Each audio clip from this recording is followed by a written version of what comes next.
Yes, I can see it. Awesome. Okay, well then I will begin. So first of all, I'll just say that the applications really have not changed since last year. Apologize for that. So we do have the grant applications that are available are Section 5307, Urban Systems, Section 5311, Rural Systems, 5311F, Intercity Operators, 5303 and 5304 for MPO and regional agencies, and then 5339 for capital. The one thing that did change this year significantly is the deadline. So the deadline is now September 30th. So please keep that in mind, as there are some things that do need to be certified and authorized prior to the application submittal. In terms of the application features, they are similar to last year.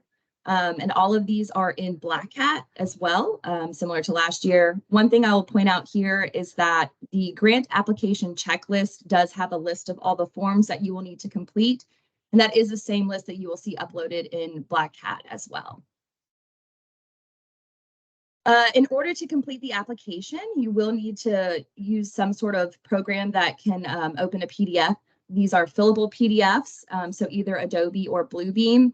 If you go into Adobe, there is a green box at the top that will allow you to highlight all of the fields, and that will help you see which ones need to be filled out. And each field should have the notification telling you who exactly should be signing it and what exactly information is needed. The only thing I will mention here is there are some fillable fields for GDOT PM signatures, so you can leave those blank. Just fill out the information for your organization. All of the applications will need to do an expenditures to date and a spend down plan. You are able to find all of your information from Exhibit A in the contracts that Cheryl just spoke to. And please make sure that you provide every single detail as requested. We have had to send these back in previous years because some of these have not been completed. Also similar to last year, the budgets must be prepared in Black Hat. And when you are preparing your budgets, again, the more information and the more thorough as possible, the less likely that we are to have to send it back for review. And as you can see here in Black Hat for the project details, the one thing I do want to point out here is the notes section. This is really crucial to be filled out. If it's not filled out, it will be considered incomplete and sent back. In the notes section, we would like to know the useful life of any capital items that you are replacing, as well as the useful life for the new replacement. And then any other project details, such as the quantities of the items that you will be requesting. So as you can see here, this is an example of the project details. So in this example, we have capital maintenance. This funding will be utilized to upgrade and maintain fleet systems, subsystems, specifically the radios. The radios have already achieved their useful life, and state contract will be used for this purchase. This grant will be used to purchase 30 radios, and the radio useful life is 10 years. One thing I would also like to note is in this section, please make sure that you identify whether you will be using state procurement or you'll be using local procurement measures.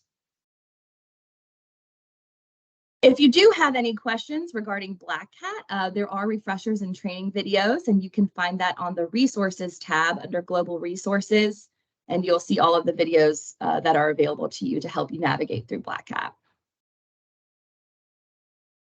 One thing that we need to make sure is that if you are charging indirect costs, you will need to select one of the following options. You'll either need to have an approved indirect cost rate on file with GDOT, or you will have to select the de minimis cost rate, which is a 10% fixed rate.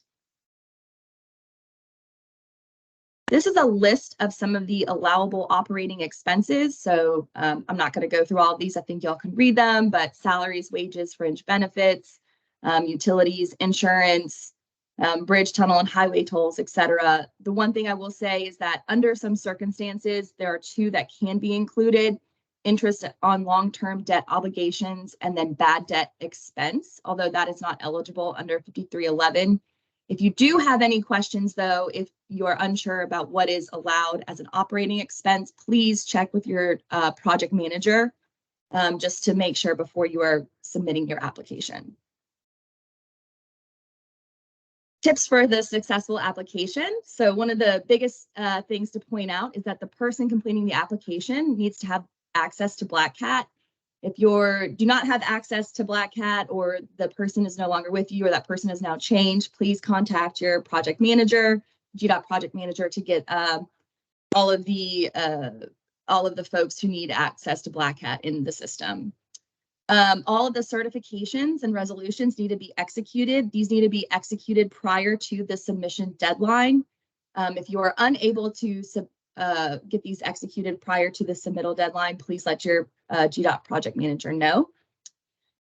Please prepare all your necessary operating and capital projects and budgets ahead of time. That's crucial and very helpful. And complete your expenditure plan accurately and based on past year's trends. And then as well as determine your staffing needs. We will need accurate information in the CATS profile form. Last year, this was the grants application profile form. You just changed the name slightly. You need to verify that the capital projects are either included in the TIP or the STIP, and then that the planning projects are included in the UPWP. All of the applications must have a resolution signed by the governing body. And then additional considerations, make sure that prior expenses of a related line item are in process to be used according to the period of performance. And the agency needs to make sure there is capacity, both financial, staff resources, other resources to execute the project. Rehab and construction projects will require a NEPA checklist. We do have a new NEPA checklist with the application. That is a condensed checklist that should be easier for y'all to use. And then please also provide appropriate and accurate information in the project notes section when preparing the budget. So this is the work to be performed, the quantities, the useful life, how it's being procured. That's the same application, or same example as last time, excuse me. Any application that does not have any of the necessary information will be returned. And again, just keep in mind that the deadline is September 30th. I know that's a tight one, so let's try to have all the information as thorough as possible so we can reduce the number of times it's returned. And then the last thing I will point out is that you must publish this notice one time in the local governing legal newspaper, as well as have a 15-day commencement period that concludes prior to the application deadline. So this public notice will need to be posted and the commencement period ended prior to September 30th. If you are unable to do so, again, please talk to your GDOT project manager. There is an example of a public notice in the applications. You do not have to use the exact example, although as long as the relevant and pertinent information is included, that would be fine. And are there any other questions? Let's see, I see a couple in the chat. Let me go through them really quick. In terms